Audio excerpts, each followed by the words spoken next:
Welcome to the Building Materials Sales and Marketing Podcast, presented by Mark Mitchell, a sales and marketing consultant who specializes in helping building materials companies overcome difficult sales problems. Mark is the author of the book Building Materials Channel Marketing and a frequent speaker at industry events. Hi, this is Mark Mitchell from Mitchell Strategy. Glad you could join me again. The subject today is about logistics. And that's a big word like that. I kind of go, what does logistics really mean? And so I started a few months ago working with a company called GoFor Delivers, in which they do a lot in the building materials industry. So I was very interested to learn more and to boil it down to what's it really mean. And to me, I always like to find things that nobody's thinking about. They're like, okay, they're good enough. Like we deliver products, so do our competitors, where we do as good a job as we can, and that's good enough. So we'll just keep moving on, as opposed to saying, what if we made delivery a competitive advantage? What if maybe maybe it's time to outsource something like we've outsourced so many other things? And so the more I got involved in this and I learned from the really smart people at GoFor Delivers, I thought, there's a story here that I'd like to share, with people in the building materials industry, whether you're a manufacturer, a distributor, a dealer, a contractor, any of these people to be thinking about as we're focusing today on reducing waste and inefficiency, improving productivity. Where does delivery fit in there? And there's a Chris Jarvis that works at GoFor Delivers. He's chief logistics officer, so he knows all about all this stuff. He probably has maps like NORAD in his office showing where trucks are and stuff. I don't know, but I was really intrigued when I first met him on LinkedIn, and I saw like his great thought leadership content that he's always sharing. That's understandable. It's not like the CEO of FedEx talking to the CEO of UPS or something. It's something the average person can kind of grasp, get a handle around, and say, oh, if I'm a lumber dealer, why is this important to me? So I asked Chris to join me today and do a little interview in which he could educate us more about just what's going on in this world of logistics. So Chris, thanks a lot for joining us. Mark, thanks for having me, and thanks for that introduction with my NORAD-like intelligence. I feel like a lot of pressure, but we'll get through this. Well, good. Well, will you just give us just a little background about, here's this young, energetic guy that doesn't have a lot of gray hair, and people are going, well, how much could he know? I mean, he's you got to be 55 years old before you understand trucks and things. I mean, so what's your background? How'd you get to this? How did I get here? Well, I guess I'm an industrial engineer by training, so if that helps with some of the complexity, we'll leave that to people to draw their own conclusions from that. But I started in retail. I grew up with Loblaws. First job talking about groceries and grocery delivery, and how do you get the frozen and the fresh and the dry all the places it needs to go, and not have the bananas spoil en route, and things of that nature. And that brought me to, I went from, boxes of peas to boxes of T-shirts and boxes of jeans at Hudson's Bay Company. And really at that one, really focusing more on stores, inventory, getting to stores. How do we replenish stores? How does it go from a DC or a distributor to the store? From there, honestly, reluctantly, I joined DHL. DHL was starting a retail vertical, third-party logistics operations for building and designing warehouses for their big, massive global customers. And I really wasn't too intrigued with designing warehouses. Just didn't feel, but long story short is I spent a while there, and we grew a really awesome business, and got to, really get a PhD in logistics, so to speak, from the guys that know it better than anyone in the world, I would say. And got to work in a lot of different places with a lot of multinational retailers. So that was exciting, but it took me far and wide, and I needed to be back in Canada, and it's where I'm from, Toronto. And then I joined a smaller company, an entrepreneurial company, Metro Supply Chain Group, really helping a small independent operator become more of a global and more of a contract-based logistics provider. And that's really where I got the entrepreneurial bug. So it all kind of comes together at GoFor for me. It's entrepreneurial, it's tech, It's new, it's cutting edge, it's got a lot of retail elements, be it building supplies or retail. It's about the customer. So that's kind of what ignited me in my day one coming out of school is how do you please customers? What is the science, behind why do people buy? What do they need? What are they willing to put up with?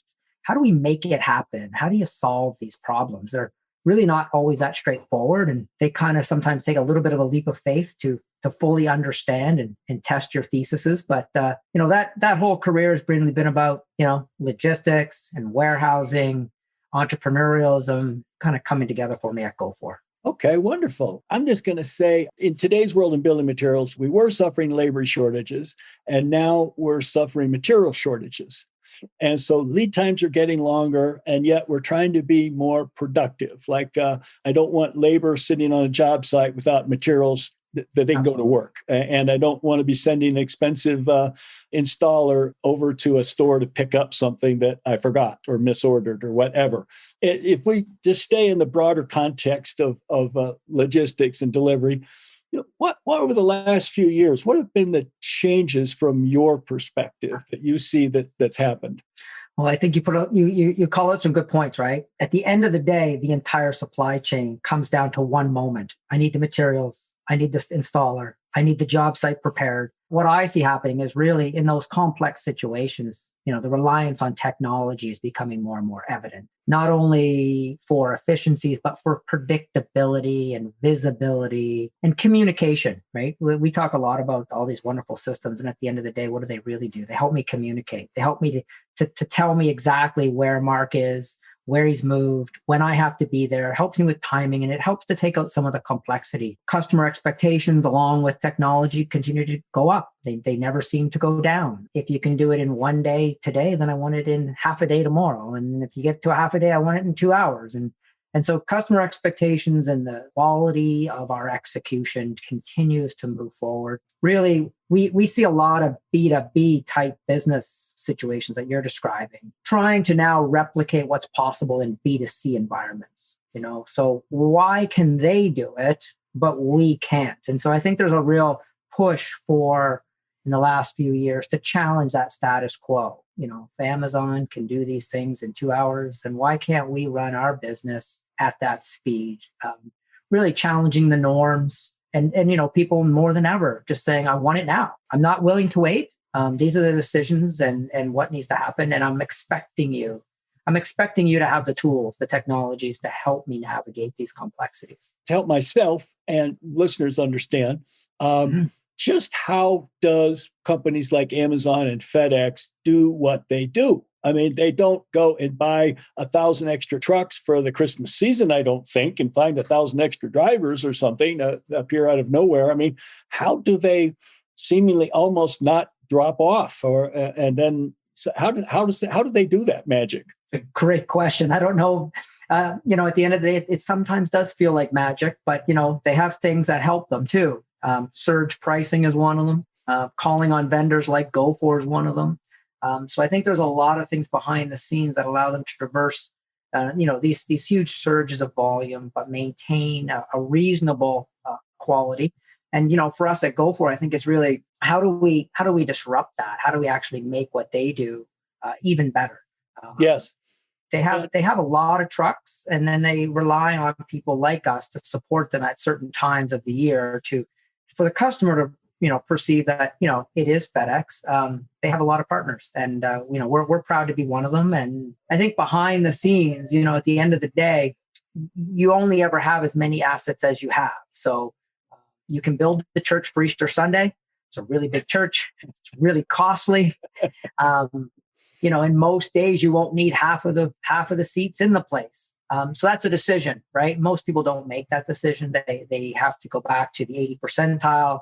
They have to then think about how am I going to get through spring season and the surge that my customers are expecting from me. And that's where, you've got to really start to, leverage what's at your disposal. And so for us, we're lucky, a lot of that comes down to some technology that helps us do some of the lifting, our ability to scale and find owner operators who can support our business. How can we bring people into our network? how can we shift from one customer to another? So one may be really spring, that is our time, and another one, no, it's more fall, when we're fall orientated. And so we can have this owner operators that, are not busy with spring and fall. They're busy when they need to be busy. And we maintain a more steady approach to keeping them productive.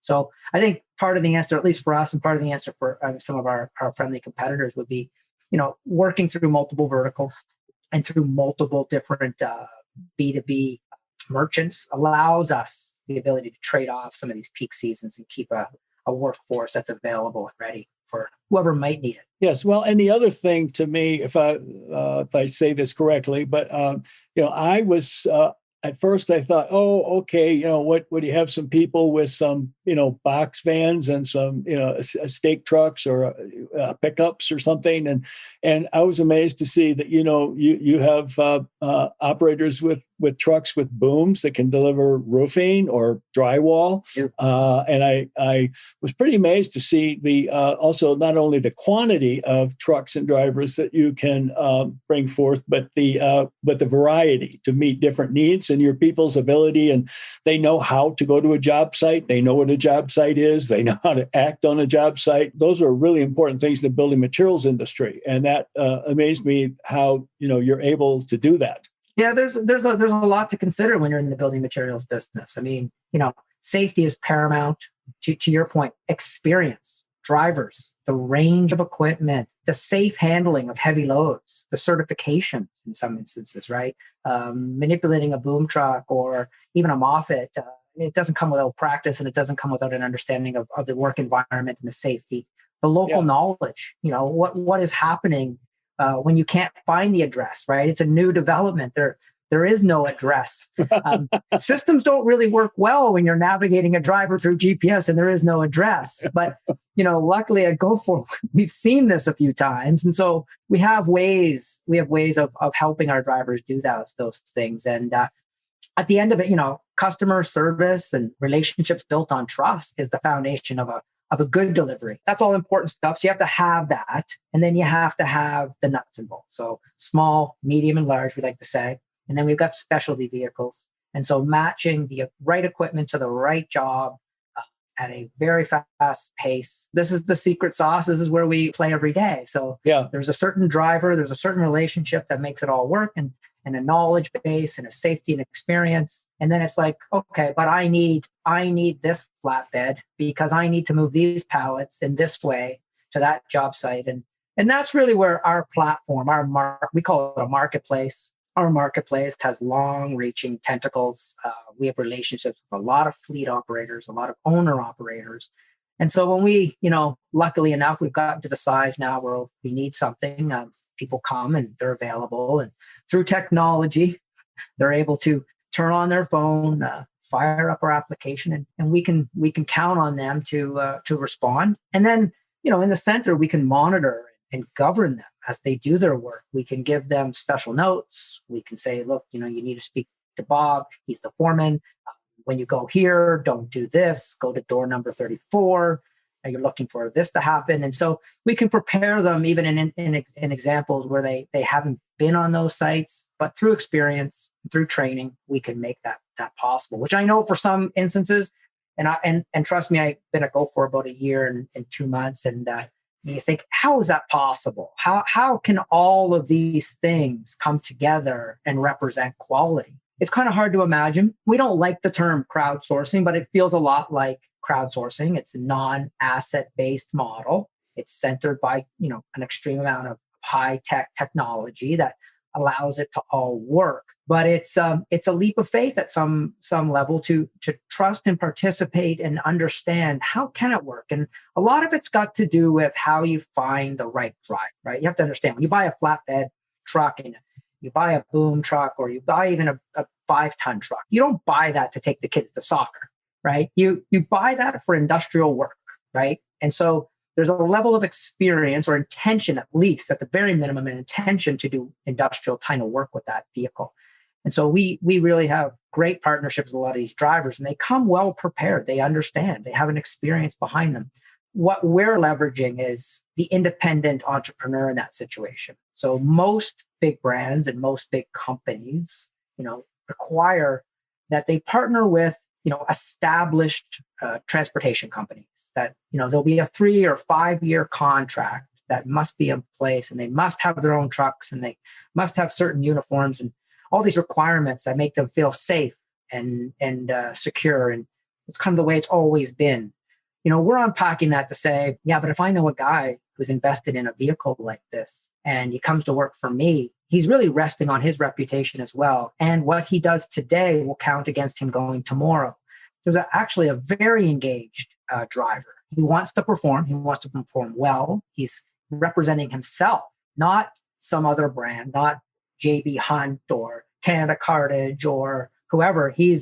I want to do a really great job today, Mark, because I want to come back tomorrow and do more for you, because it allows me the freedom of choice and it allows me to run my own businesses, and there's benefits for him. And, we really respect that willingness and energy level coming into our platform. So our job is to make them successful. Yeah. Our job is to embrace that. And that's a new environment, right? I mean, this is very different than anything that's been possible in the past. And so we're really removing some of these middlemen and some of these control situations and allowing people to be successful in their own merits, right? Okay, yeah. And one of the things I wanted to go back to was the building materials industry tends to be like 10 years behind the rest of the world. So along came websites, and consumer companies saw early what a website could be. And building material companies simply saw it as a place to have a catalog online that you couldn't order from, that didn't answer every question you'd have. It just was, instead of printing a catalog, you go online. And that's how they saw it for a long time. And you started to see professional customers, contractors, builders, and architects, and so forth saying, why can I go online and I can design a car? I can change the colors, the wheels, the engine, all of the things. I can play with it all day long. I can be told, oh, there's one of those 10 miles away if you'd like to drive it tomorrow. And here's the lease price, and here's the purchase price.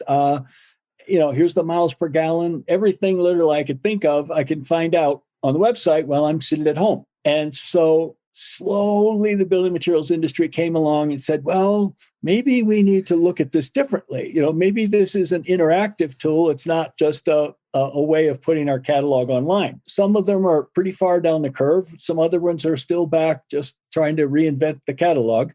And I think about the next thing that's happened in our personal life to me when it comes to logistics and all of this is whoever's doing the best job sets the bar. So right now, for example, to me, I think about if I orders with COVID, we're ordering so many more things online, whether it's from Amazon or another supplier. Yeah. But, more often than not, it seems like it's FedEx is going to be delivering it. And I've got, literally as much communication from FedEx as I want about what's happening. And the same thing with Amazon, where my order's acknowledged, it's shipped, it's on its way, it's going to arrive at 3 p.m. tomorrow. And they keep just raising the bar. Like, as you mentioned, raising expectations. I, used to order something on Amazon and it would be like free 2-day shipping or something. And then all of a sudden it's like, it'll be there tomorrow. Yesterday, I ordered something and it said, I think it was some cartridges for my inkjet printer or something. And it was like, if you order in the next 2 hours, we'll have it there in 2 hours. And I'm like, it didn't say for 50 cents more. It didn't say this. It just keeps coming at you. And so I think that we're all taking that B2C, the experience that we have, and we're saying, why can't my business operate this way?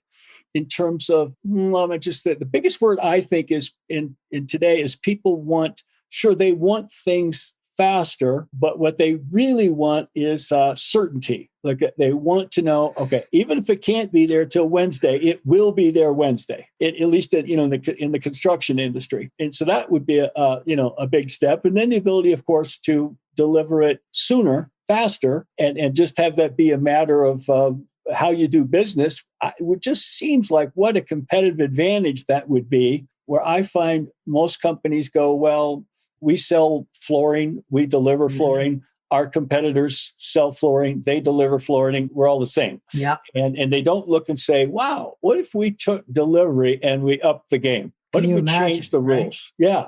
Yeah. Can you imagine? Particularly to the professional who is like a homeowner, maybe he's going to purchase, flooring once, twice in their life. A contractor is going to be purchasing it, one or more times a week.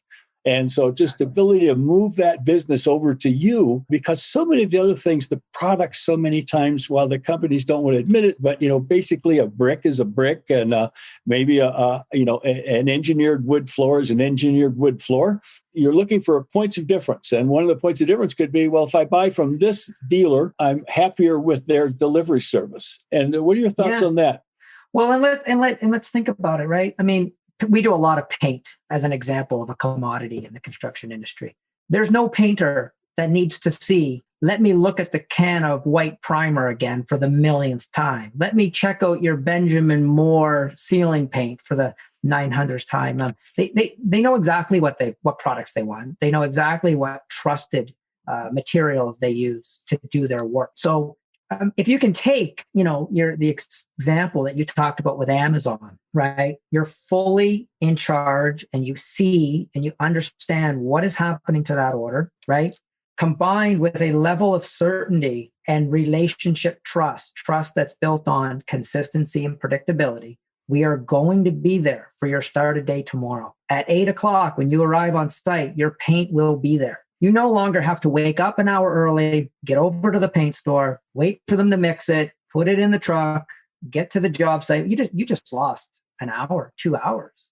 And that may be part of your day, right? But we think, for the more innovative contractor and professional, they're looking to save that hour. Let me take that hour and plan my next job. Let me quote on another few jobs while I'm waiting. Giving time back is becoming more and more critical to everybody, no matter what part or role you play in the business. So, we're really centered on, allowing contractors to be the most productive they can be. We talked earlier about, if you do run out of supplies, just the level of impact that'll have on your ability to earn money and create value. And part of that is also in waiting for stuff to arrive on site. So if we can do that for you, if we can provide the consistency and the predictability, build that trust, build those arrangements, then all of a sudden you've got new capability that allows you to expand your business, we think. So we've had a lot of success with, Noble, talked about Home Depot, but Sherwin-Williams,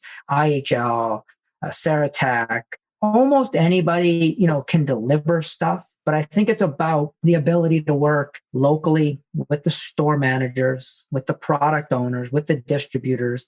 These are complex supply chains. And, to understand how they work and navigate it and bring you the materials that you need, that's where we come in. So yes. You just tell us what it is you need. You go online, you click, we get the order. When that order comes to us, we're already dispatching a truck. Typically, over time, as much as we have a lot of different drivers and you'll get used to your cohort of drivers. We study our drivers. We've got about 500 of them running around in kind of in Canada alone. And you start to see the patterns shaping, right? They see between 4 and 6 different merchants every day. They deliver to 10 to 12 people every day. And once you kind of have I live here and these are the merchants, they kind of stick there and you start seeing. And so our merchants often tell us, they get familiar with their drivers just like they used to. The difference is on days when they're really busy and they need 3 or 4, all of a sudden 3 or 4 show up. It's not just one guy who can only do 10.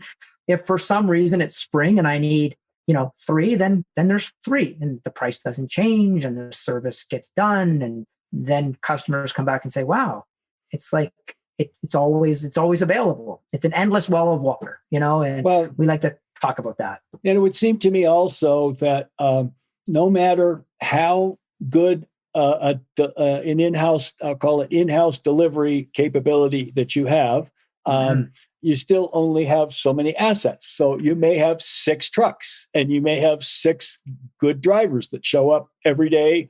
There's those days where you don't need 6 trucks, but then there's maybe more troublesome days where you could use a 7th or 8th truck. And so you have to, it seems to me, you've got to choose who you're going to disappoint. Who are you going to not let down? Who are you going to let down? Wouldn't it be great that you're known for 99% of the time or whatever, not letting anybody down? That you, like you mentioned earlier, where GoFor, on some cases, fills in for companies. So it would seem like, gee, that does happen sometimes. Maybe I should learn about this GoFor now so that, when that's down, when that comes to me, I have the option right here. I can go instead of I go, gee, I wonder what we should do that we don't have enough trucks. Would seem that is definitely the goal. Definitely the goal. We're really, really proud at our ability to flex and expand and contract our driver pool, right? So we offer a 3-hour service every day on demand. Yes. You put your order in at 10. I need to be there by 1.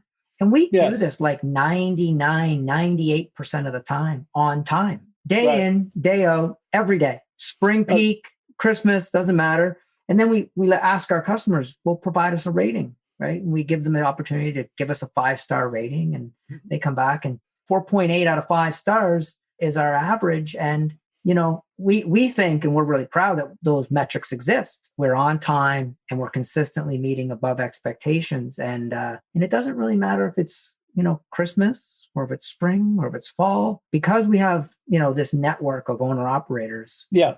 We're able to bring to bear. If you look at Christmas, and we talked a little bit about e-commerce, for example, it was quite the e-commerce season this year with COVID and the environment and the lockdown. Certainly, we've all read in the paper just how hard it was for, the FedEx and the UPS of the world, and just the demands that were placed on them. But, over here at GoFor, we grew our business by 218% in December alone. Wow. Which means we brought on 350 trucks just in 30 days. Wow. We look at that and we go, that's remarkable. How is that possible? And it's really possible through these independent owner operators that, that we can reach out to and say, we have work. And they go, I'm on it, and when you own 6 trucks, they're really great guys and they're really great, those 6 trucks. But to your point, when you need 10, you still only have 6. And so, I think there's probably a transition period where, you have your 6, but when you need an extra, you can call on us. We can become part of your team. Or over time, you'll start seeing, well, unless you have certain volume, we can become your full team, and any combination in between. But for us, it's really about tailoring a solution that matches to your needs, getting to know your business, and building those relationships that'll,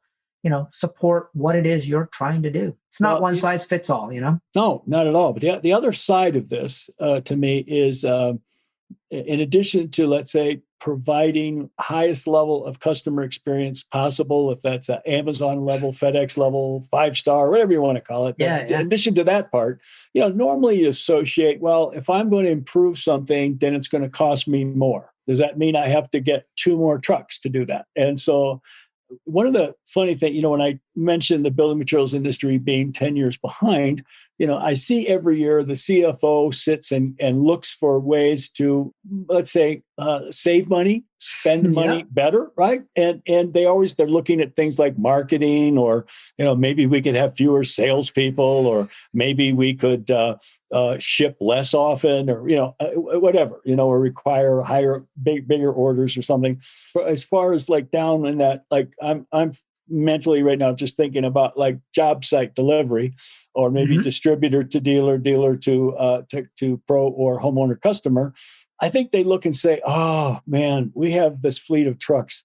I hate this. We have this fleet of, I'm the financial guy, and I hate this. Like I just look at the bills I pay every year. Okay. And I know they told me we have to have it. And so, but they don't step back and go, well, maybe there's another way. And it's just because I'm sitting there thinking about and I'm horrible with finance. Okay. So let's just get that clear. But, but I do kind of look at it and go, geez, so when you have something, you have to decide, am I going to buy it or lease it? And I have to maintain it, and I have to replace the tires and change the oil. And I have to buy insurance for it, and I have to find drivers. and the drivers have to show up and they have to know what they're doing. They're representatives of our company, and I'm just sitting there going, oh my God, when I think about somebody in a company is spending a lot of time managing all this stuff. Okay. And I look at like, wow, if you looked at all of the money you're spending, all of the time you're spent managing this and still not being able to deliver the level of service, the ultimate level of service that you should be able to, because you always have a cap on it. And it's probably really hard for me to go to the CFO and say, hey, we need a 7th truck. That's what we need, right? And he's trying to get that truck that's about to fall apart to last one more year, before they get rid of it. And I what's been your experience there? It just seems to me like, wow, what an area that people haven't looked at. What a challenging situation to find yourself in, right? You said it before. Who do I disappoint? I've got 6 trucks. I need 8. What an awkward situation to be in, because, as merchants and as business people, we don't want to disappoint anybody. In fact, our business is reliant on us not doing that. And then, make matters worse, so what do we say? Well, buy another truck, buy 4 more. Mark, just don't disappoint people anymore, okay? And then we step back and we say, well, hold on. Our job is to order material, stock our stores, pay attention to customers who are in front of us, keep the yard moving, endless amounts of things to run the business. Do we really want to talk about another driver who showed up sick? Do we really want to talk about the truck that needs the maintenance because the wheels and the thing? And it's got nothing to do with me being successful. I want to sell stuff, and I want to take care of people and get back to what I do best. I don't run a logistics company, right? And so we're constantly at odds. I need to figure out who I'm not going to let down today. I need to focus on my core business. How do I possibly, contend with all this? And really, I think it's, I call it a leap of faith, but it's not much of a leap of faith when it's really an ability to supplement your existing experience, try something different, and really just start to understand how it works. We've got great in-market salespeople and great in-market logistics operators. I mean, their job is to work with you to explore what is it that you need and how do we best go about this. And we've seen a lot of different businesses now. We've handled a lot of different categories in from electrical to plumbing to HVAC, et cetera. And they all have a little bit of uniquenesses, but over time you start to build up your portfolio of experience. And I would say when it's all said and done, people that use us a lot start to say, why did I ever have those trucks? The driver pay alone is 50% of the cost of owning a truck is labor.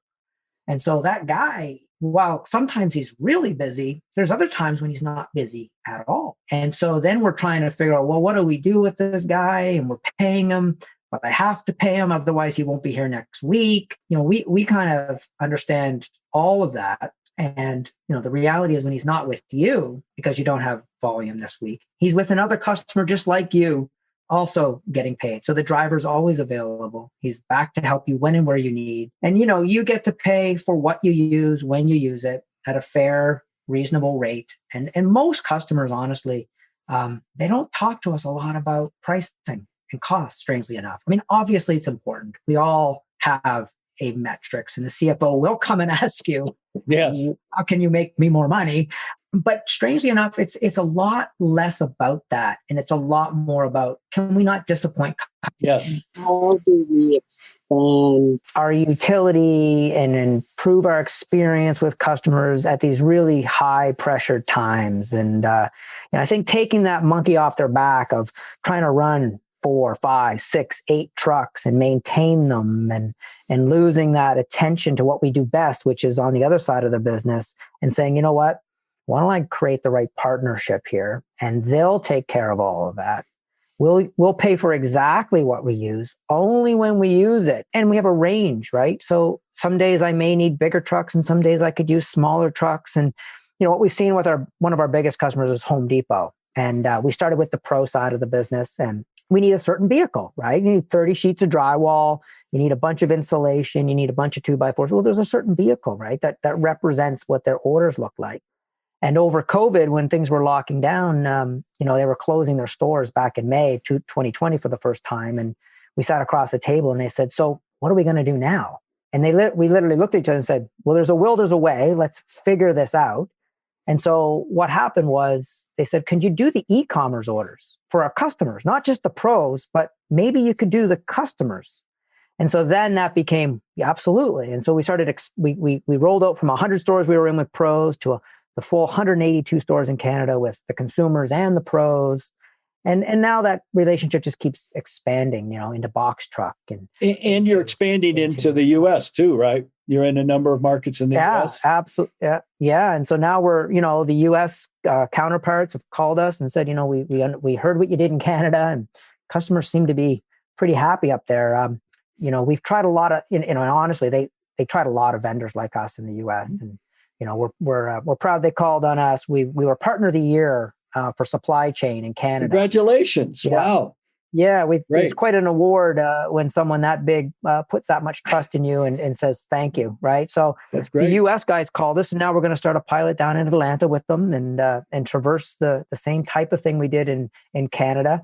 There was people before us, though, and it's just interesting to look. I think there's a way to do this right. And there's a way to treat a customer, and there's a way to treat a driver that, you have to do the right thing, right? It's not always about making money. It's about what do people need and how do you create those relationships, and how do we treat you, with the respect and the qualities that, and the services that you need, not what everybody needs, what you need. And I think we've gotten really good at working with large and small companies as a result. I think people give us a lot of time and investment into us because we put a lot of time and investment into them. So it's about, where there's a will, there's a way. If there's a will to not run a fleet and to have happy customers, we think we have something to say about it. We think we can help you do something with it. And, we'd love to continue to talk about our program. And, I think it's, I was going to say, one of the things you hit upon earlier, I think is a real key here is, what is your core business, right?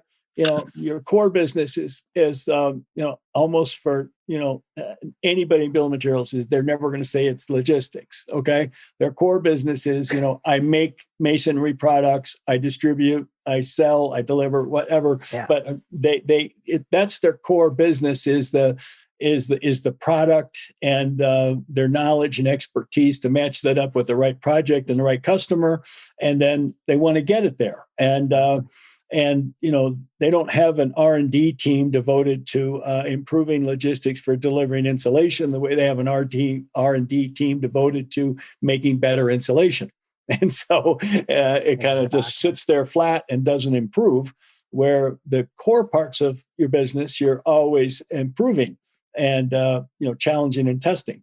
When somebody, is there anything that comes to mind that if you were thinking about, let's say, the hidden costs, once again, the true costs of operating your own fleet, or whether it's one truck or 50 or whatever, I think about the truck itself. I think about, I got to have a place to securely store it at night. I think about insurance. Yeah. I think about drivers, maintenance, those kinds of things. And then, what if it's in an accident? Just, a lot of those things, come up. And then I think the thing that always is not counted is, even let's say negotiating to buy a truck. Okay. Well, somebody from your company, had to take X period of their time to investigate how much should I pay? What features should I get? And those costs are not often put on there. And yet everybody that works for companies today is understaffed and overworked. And so is that their core importance is buying trucks, and maintaining them? Or that's kind of a side job they have, And so are there any things that, come up that you think about that are costs that people maybe don't think about? I think you rhymed them off pretty well, Mark, the big ones. But I will say this in what you were describing, when it's not your core, how do you solve the problem? You throw money at it. Right. I don't want to pay attention to that. You know what? Yeah. Just somebody take care of it. It's just a means to an end. And so I think there's a lot of opportunity in those discussions. There's waste, but some of the cost elements, vacation coverage, sick day, right? So you got two trucks, one guy calls in sick, and all of a sudden you're left in a lurch. Yes, right. Not much you can do that. It's the summer and half your guys are, requesting vacation at the same time. And you're like, no, you can't this year. And you're all of a sudden you're into these, personnel problems. And I think that's definitely something to be considered. It's to your point, when it's not your core, you don't want to be left running a whole other type of business. Right. You probably won't do it as well. You probably will throw a little bit more money on it just to make the problem go away, and it becomes really just kind of distracting at some level. Well, it's also, I agree with you. And I was just laughing as you were talking. I was thinking about hunting season in Michigan or in Wisconsin. Yeah. Like there's certain places where no, nobody's coming to work today, and exactly. So what do you do on those days? That's interesting. I've enjoyed our conversation and learning more because I'm always trying to look at what are things people aren't paying attention to. It's easy to go, okay, here's 5 ways to have a better building material website. Okay, everybody's interested in that. Everybody's they're thinking about that. From what I can see, they're thinking that delivery is just this static thing. You have to have it. We have it. We do okay. That's good enough. And both from a customer experience, when I think about it, I don't know, to me, I would be one that would, if I did something like work with GoFor to improve my delivery service, I would go and let all our customers know, okay, that we're doing this, okay. So all of a sudden, they just have to have one bad experience with your competitor, and they'll go, "I'll bet that wouldn't have happened with Joe's Flooring because Joe's Flooring told me, they're using GoFor, and so they have extra capacity." And then the other aspect is we keep talking about it, but it's just this idea of it's not your core competency, and so many other things we think about in business. When houses were built in the past, the carpenter would build your windows on the job site. The carpenter would build your kitchen cabinets. Yeah. Well, now, the carpenter maybe does the framing, maybe does some bookshelves or something, but, the cabinets are made in a factory. The windows are made in a factory. The quality got better. The innovation got better. And you got let's say, products at varying price points depending on your need. And so houses are built faster for less money today because of that. And so this may be one of those areas where the building materials industry will start to look at, is this something we're hanging on to or, not realizing that we have options? Well, I got to tell your audience, I mean, GoFor has been pretty lucky in what we do. And delivery is really on the rise. We had over 1,000% growth last year alone. And, wow. I think it has a lot to do with obviously the environment, but it has a lot to do with, people looking for those next opportunities, right? And finding the right partner who can pull it off, right? Yeah. We hear why haven't we done this earlier? We could have never scaled like this. Right. And I think as the world continues to move forward, online shopping and online commerce is no longer just for t-shirts and pants and all of those wonderful things. It's for business. It's for business, and there's business utility, and we're taking technology and wrapping it around the building materials industry. The building material industry is fragmented. It's built on personal relationships over time, forged for many decades in some examples. And we know how hard it is to change, but we also know, as you pointed out, when we look back at 2021, 5 years from now, this will soon be, remember that? We used to have our own trucks. That was quite strange. And the pace at which we're growing and the pace at which our customers want us to participate in their supply chain has never been stronger. January, you're getting ready for spring, and just the amount of conversations and the expectations that are coming towards us right now suggest this isn't just something we've been dabbling in. This is something where we think there's a lot of demand behind the scenes. And once people start to understand it and explore it and test it, they go, "Oh, wow, that's different, and that's going to better my business." And we hope some of your listeners today will think about that, and we would love to have a conversation with them to explore what it means to them, right? Yeah. And, so is the best way just GoForDelivers.com to go to your website?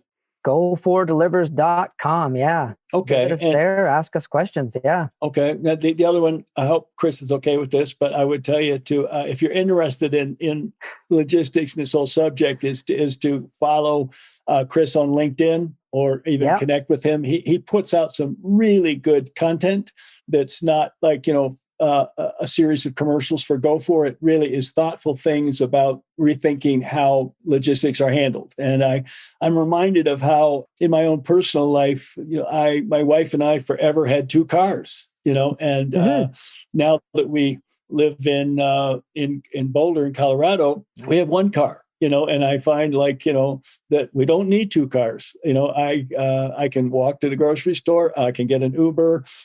There's free buses. There's just, it's like, why do I need all those other expenses and the hassle of having a second car? And I think, Absolutely. It's once again in our personal life, we're seeing things. But I do have to ask you one thing here, Chris. So now I've always admired, you guys have the greatest swag, and, and I've been after you guys about sending me a t-shirt or ball cap because I love your logo and I love that. But I do have a question for you. So I got to go now to the sock cam. See, so now this is my Zoom call sock cam that I have here. See, and I'm quite into socks. So I hope one day that you'll add some GoFor Delivers socks to your swag there. That is a great idea. I love that. Nice big woolly socks with the GoFor logo on it. Yeah.